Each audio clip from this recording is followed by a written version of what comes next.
Mark Howe is now 70 years old, and his tragic life story includes one of the most horrifying injuries in hockey history that nearly ended everything. But before we dive into that devastating moment, let's talk about why Mark Howe was already making hockey history in ways that would make any player proud. The son of hockey legend Gordie Howe, Mark didn't just ride on his father's fame. He carved out his own incredible path in professional hockey. Starting as a forward in the World Hockey Association in 1973, Mark immediately showed he belonged at the highest level. In his very first professional season with the Houston Aeros, playing alongside his father and brother Marty, he tallied an impressive 79 points and earned the Lou Kaplan Trophy as the WHA's Rookie of the Year. Mark's talent was so obvious that he helped his team win 2 consecutive OVCO Cups, proving he was a key player on championship teams right from the start. But what made Mark truly special was his incredible versatility. By the 1976-77 season, he had seamlessly transitioned from forward to a full-time defenseman role, a move that would ultimately define his entire legacy in hockey. His offensive production from the blue line was so dominant that in the WHA's final season in 1979, he earned a selection to the WHA's first All-Star team. When the WHA merged with the NHL that same year, Mark and his family joined the Hartford Whalers. The team used a priority selection to keep him, even fighting off the Boston Bruins, who tried to reclaim his NHL rights. Mark's transition to the NHL was incredibly smooth. He posted an impressive 80 points in 74 games during his first NHL season, proving his elite offensive skill as a defenseman. In the midst of the 1980-81 season, just months before everything would change, Mark made history by becoming the first defenseman in NHL history to score 2 shorthanded goals in a single period. His peers recognized his talent too, giving him the most votes among all Wales Conference defensemen for the mid-season All-Star game. This context is crucial because what happened next didn't befall some journeyman or declining player. Mark Howe was a versatile, rising star at the absolute peak of his professional powers when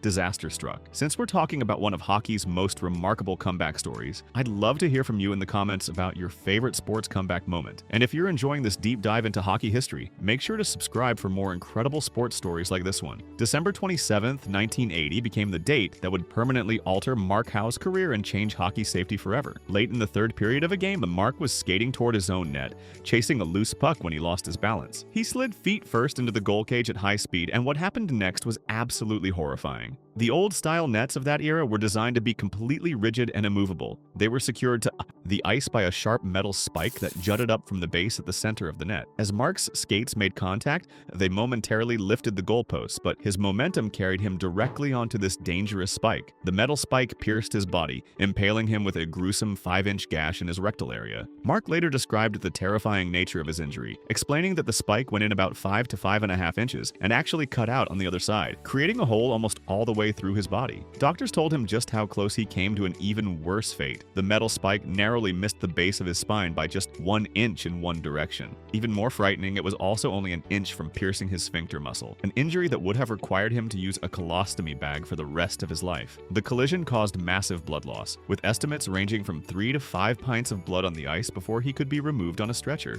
Mark recalled lying on the ice thinking he was going to die, and honestly, it's amazing that he survived it all. The physical and emotional aftermath was just as brutal as the injury itself. Mark's recovery wasn't quick or easy. He spent weeks bedridden due to a severe infection that followed his surgery. To prevent further complications and intestinal infections, doctors placed him on a restrictive liquid diet that caused dramatic weight loss between 21 and 35 pounds. The psychological trauma was overwhelming. The pain was so intense that even trying to walk would cause him to vomit. His father, Gordie, played a critical role in his rehabilitation, forcing him to get up and walk despite the nausea. This showed the family's relentless determination to overcome even the most impossible circumstances, but the injury's consequences extended far beyond just physical recovery. The Hartford Whalers management grew anxious about Mark's complaints and recovery process. Despite his determination to return just 6 weeks after the incident, the team became completely disenchanted with him. They started viewing him as damaged goods, fearing his injury would permanently limit his future performance. This short-sighted thinking led them to make one of the worst decisions in hockey history. The Philadelphia Flyers, however, saw opportunity where the Whalers saw only risk. The Flyers had recently lost 2 veteran defensemen to retirement and recognized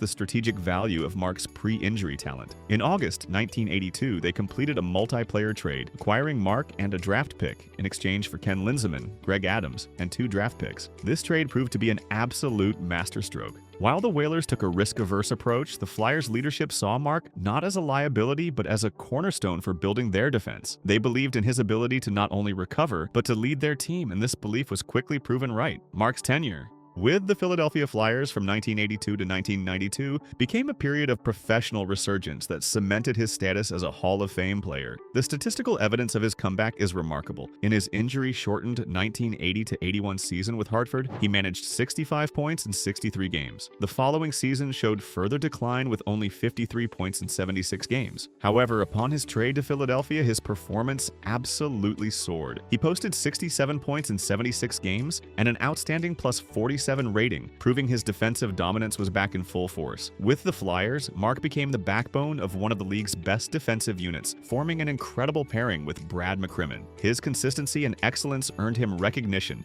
as a three-time Norris Trophy runner-up, the award given to the NHL's best defenseman. In the 1985 to 86 season, Mark produced one of the most statistically dominant seasons for a defenseman in NHL history. He led the entire league with a remarkable plus 87 rating while scoring 82 points. He earned places on the NHL First All-Star team in 1983, 1986, and 1987, and played in 4 NHL All-Star games during his time with Philadelphia. Mark was a key player in 2 of the Flyers' Stanley Cup Finals appearances in 1985 and 1987, though both were ultimately lost to the dynastic Edmonton Oilers. His performance in those playoff runs showed he had completely recovered from his devastating injury. His career with the Flyers culminated in him becoming the franchise's all-time leading scorer among defensemen, with 480 points. Eventually, Mark's career wound down due to a series of injuries, particularly a serious back injury that limited him in his final years and led to his retirement in 1995. He finished his career as the second highest scoring defenseman in professional hockey history, a testament to his longevity and exceptional skill despite everything he overcame. But Mark Howe's legacy extends far beyond his personal triumph over adversity. His injury became the catalyst for one of the most significant safety reforms in hockey history. Following his injury, Mark filed a lawsuit against the NHL, and this legal action forced the league to confront the inherent danger of its equipment, specifically those rigid, stationary goal nets held in place by metal spikes. The league's response led to permanent and irreversible changes in net design. This wasn't an overnight transformation, but a phased process of technical innovation. Mark's injury became the catalyst for developing new, safer goal anchoring systems. In 1984, 2 separate systems were developed in direct response to player safety concerns. Riley Meggs created Megnets and Fred Marsh developed Marsh Pegs. Both systems allowed goal nets to dislodge on strong impact, absorbing force and preventing injuries like Mark's from ever happening again. By 1986, the NHL officially adopted a magnetized anchoring system that allowed goals to dislodge on impact. The Marsh Pegs innovation was officially adopted by the league in 1991. This transition from rigid to breakaway systems proved its worth almost immediately, with sources crediting the new system with preventing more severe injuries to other players. Mark Howe's story is a powerful testament to how personal tragedy can drive institutional change. His horrific injury tested his physical limits and professional will, but his remarkable comeback with the Philadelphia Flyers proved his extraordinary resilience and talent. However, the full significance extends far beyond his personal triumphs. By filing that lawsuit against the league, Mark forced the NHL to confront a critical safety flaw in its equipment. This legal challenge directly catalyzed a fundamental redesign of goal cages, transforming them from fixed hazards into equipment that could absorb and dissipate collision energy. Mark Howe's legacy is truly dual. He's remembered as a Hall of Fame player who overcame unimaginable adversity to become one of the finest defensemen of his generation. But equally important, he's recognized as the catalyst for one of the most significant safety reforms in hockey history. If you found this incredible story of resilience and change inspiring, make sure to subscribe for more amazing sports stories and let me know in the comments what other hockey legends you'd like to hear about next.